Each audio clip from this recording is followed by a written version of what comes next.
Hello दोस्तों, नमस्कार। स्वागत है आप सभी का एग्जाम धुन में। दोस्तों, 17,000 शिक्षक भर्ती का जब से जिंद सामने आया हुआ है तब से अच्छे अच्छों की नींद हराम हो गई है। जी हाँ दोस्तों, इसको लेकर बहुत ही ज़्यादा कन्फ्यूज़न का माहौल बना हुआ है। धरनारत अभ्यर्थियों के बीच में भी यहाँ पर अनबन का माहौल है। और देखा जाए तो विभिन्न जो धरने दिए जा रहे थे, चाहे वो 97,000 प्राथमिक शिक्षक भर्ती का हो, चाहे वो 69,000 शिक्षक भर्ती में 22,000 सीट जुड़ने का हो, और चाहे वो 69,000 शिक्षक भर्ती में आरक्षण विसंगतियों का दंश झेल रहे अभ्यर्थियों का धरना हो, तो सभी में एक प्रकार से कहले कन्फ्यूजन का माहौल है। और जो लेटर जारी हुए वो एक बार जारी हुआ, दोबारा से संशोधित हुआ। कहीं ना कहीं पहली बार जब लेटर जारी हुआ था तो उससे यही समझ में आ रहा था कि ये 17,000 के पूरे पोस्ट ओबीसी यानी कि आरक्षित और ओबीसी और एससी कैंडिडेट यानी कि आरक्षित वर्ग के अभ्यर्थियों के हितों को ध्यान में रखते हुए किया गया है। लेकिन इसके बाद जब संशोधित जो आदेश है या विज्ञप्ति है वो जारी हुआ, तब उसमें एक नई बात सामने आई कि ये नई भर्ती की बात की जा रही है। सिर्फ 6,000 पदों से ही संतोष करना पड़ेगा। तभी से यहाँ पर आरक्षण पीड़ित अभ्यर्थी लगातार विरोध में आ गए। उनका यही कहना है कि राष्ट्रीय पिछड़ा वर्ग आयोग की रिपोर्ट को सही ढंग से लागू नहीं किया गया। तो आपको दिखाते हैं कुछ। दोस्तों, ये राष्ट्रीय पिछड़ा वर्ग आयोग की पॉइंट नंबर 10 की हम चर्चा करेंगे कि रिट याचिका के जवाब में माननीय उच्च न्यायालय के समक्ष दायर जवाबी हलफनामे के अनुसार राज्य ने उल्लेख किया है। तो यहाँ पर बता रहे थे कि राज्य ने चयन प्रक्रिया में प्रत्येक श्रेणी के लिए कट ऑफ अंक निर्धारित किए थे। माननीय उच्च न्यायालय के समक्ष राज्य द्वारा दिए गए कथनानुसार अनारक्षित के उम्मीदवारों के लिए कट ऑफ 67.11 था, जबकि अन्य पक्ष पिछड़ा के लिए 66.73 था। अनुसूचित जाति के लिए 61.01 था। राज्य का यह कथन फिर से भ्रामक है और चयन प्रक्रिया में आरक्षण नीति के कार्यान्वयन में जो है क्रियान्वयन में होना चाहिए, यहाँ पर विसंगतियों को दर्शाता है। आरक्षण के अनुसार ओबीसी उम्मीदवारों की कुल 69,000 रिक्तियों की कुल संख्या का 27% होना चाहिए, यानी कि 18,598 सीटें ओबीसी उम्मीदवारों के लिए होंगी। लेकिन राज्य द्वारा दिए गए कटाव प्रतिशत के आधार पर इस गणना के अनुसार कुल ओबीसी उम्मीदवारों के लिए 2,637 सीटें हैं। तो मतलब यहाँ पे सीधे से 15,000 सीटें लगभग यहाँ पे आरक्षित वर्ग के अभ्यर्थियों को मिलनी चाहिए, लेकिन वो नहीं मिली। इसी को लेकर अभ्यर्थी अब विरोध कर रहे हैं कि हमें 6,000 से संतोष नहीं करना है, हमको 15,000 सीटें चाहिए। तो दोस्तों, जब ये पहला लेटर जारी हुआ था, इसमें साफ तौर पर लिखा था आरक्षित वर्ग के अभ्यर्थियों की होगी भर्ती, 17,000 रिक्त पदों पर की जाएगी नई भर्ती। तो ऐसा लगा अभ्यर्थियों की 17,000 पदों पर यहाँ पर भर्तियाँ करने की सरकार ने बात कह दी है। लेकिन जब यहाँ पर देखें, संशोधित तरीके से बेसिक शिक्षा मंत्री जी ने भी कहा कि इसके अतिरिक्त 17,000 रिक्त पदों पर होगी नई भर्ती। यहाँ पर देख सकते हैं संशोधित जो विज्ञप्ति है वो जारी हुई। तब यहाँ पर अभ्यर्थियों ने विरोध करना शुरू कर दिया कि हमको 6,000 नहीं, हमको लगभग जो राष्ट्रीय पिछड़ा वर्ग की आयोग है रिपोर्ट है उसको लागू करवाया जाए और 15,000 सीटें लगभग चाहिए, और एससी वाले अभ्यर्थी अलग से अपना विरोध कर रहे हैं। तो दोस्तों, ये असली हालात हैं इस टाइम पर।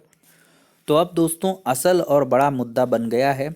आरक्षण की विसंगतियों से अभी भी अभ्यर्थी संतुष्ट नहीं हैं और कई सारे अभ्यर्थी तो हाईकोर्ट जाने की तैयारी भी कर रहे हैं। अब दोस्तों, ये तो बात हो जाती है 6,000 सीटों की, लेकिन जो अलग सा मुद्दा है वो 17,000 शिक्षक भर्ती का है।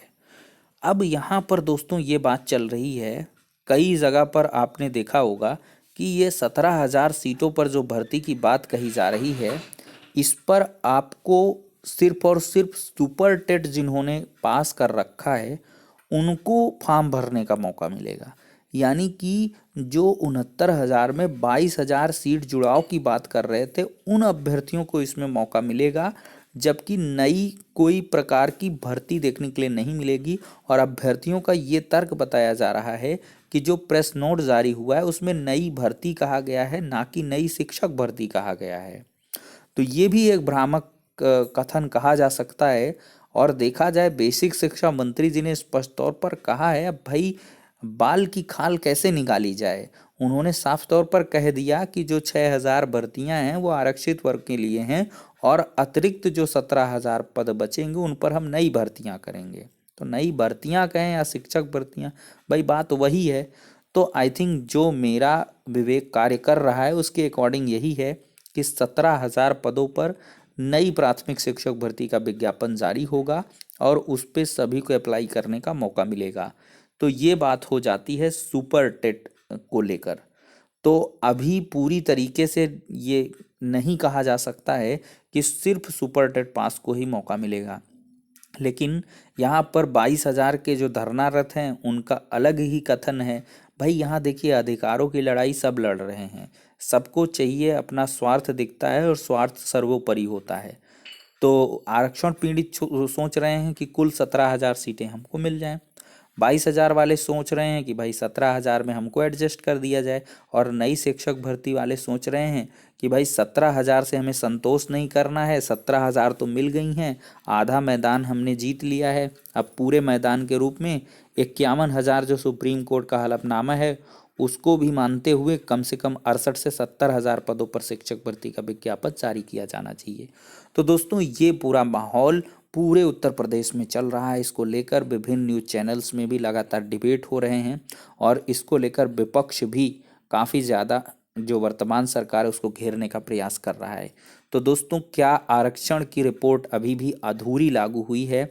इसका जो खुलासा है वो बहुत जल्द होने वाला है और शासनादेश जब जारी होगा, इसके लिए 1 से 2 दिन में वह जारी होने वाला है, तो सारी चीज़ें वहाँ पर और भी स्पष्ट हो जाएंगी किस प्रकार से कैसे सारी चीज़ें एग्जीक्यूट होने वाली हैं। अब दोस्तों, सबसे बड़ा मुद्दा ये भी बनता है कि क्या चुनावी घोफड़ा बन के रह जाएगी ये 17,000 भर्ती। इसका भय भी अभ्यर्थियों को लगातार सता रहा है, क्योंकि यहाँ पर सुपर टेट का अगर विज्ञापन की हम बात करें तो उसके लिए समय नहीं बच रहा है। चुनाव आचार संहिता लगने वाली है वो ऊपर से, और यहाँ पर यूपी टेट का एग्ज़ाम अभी तक नहीं हुआ है। तो क्या यहाँ पर अनाउंसमेंट तो कर दिया गया 17,000 भर्ती का, लेकिन इसका विज्ञापन कब जारी होगा, इसके फॉर्म कब फिलअप करवाए जाएंगे, इसका एग्ज़ाम कब होगा, क्या ये नई सरकार में भर्ती कंप्लीट होगी, ये एक कह लें पर्दे की पीछे है। और उसका जो आपको डेक्लेरेशन है वो 4 से 5 दिनों में स्पष्टीकरण विभिन्न जो माध्यम है उनसे देखने के लिए मिलेगा दोस्तों। अब अगर हम बात करें तो कमेटी की रिपोर्ट का सार्वजनिक होना यहाँ पर अति महत्वपूर्ण हो जाता है, क्योंकि अभी तक कमेटी ने अपनी रिपोर्ट को सार्वजनिक नहीं किया है कि आखिरकार कितने पोस्ट यहाँ पर बेसिक शिक्षा विभाग में खाली हैं, छात्र शिक्षक अनुपात को ध्यान में रखते हुए कितने पोस्ट वैकेंट हैं। ये तो स्पष्ट तौर पर पिछली 68,500 शिक्षक भर्ती के बचे हुए 17,000 पोस्ट हैं जिन पर भर्ती की बात कही जा रही है, लेकिन आखिरकार कमेटी की रिपोर्ट का क्या होगा। कमेटी की रिपोर्ट से जो बचे हुए सीट निकल के आएंगे उन पर जोड़कर भर्ती करेगी सरकार या नहीं करेगी, ये भी एक प्रश्न चिन्ह बनकर रह गया है दोस्तों। तो ये सारी बातें हो जाती हैं। आई थिंक आपको सारी चीज़ें यहाँ पर क्लियर हो गई होंगी। 17,000 शिक्षक भर्ती नई शिक्षक भर्ती ही है, इसके लेकर कंफ्यूज ना हो और लगातार जो प्रयास है वो अपने स्तर पर जारी रखें, और जो जैसी अपडेट होगी हमारे चैनल के माध्यम से आप सभी को दी जाएगी। और फिलहाल आप लोग अपनी तैयारियां भी लगातार जारी रखें, क्योंकि तैयारी ही आपको अपने लक्ष्य तक पहुंचाने वाली है। तो फिलहाल के लिए इस वीडियो में इतना ही, नेक्स्ट में मिलते हैं।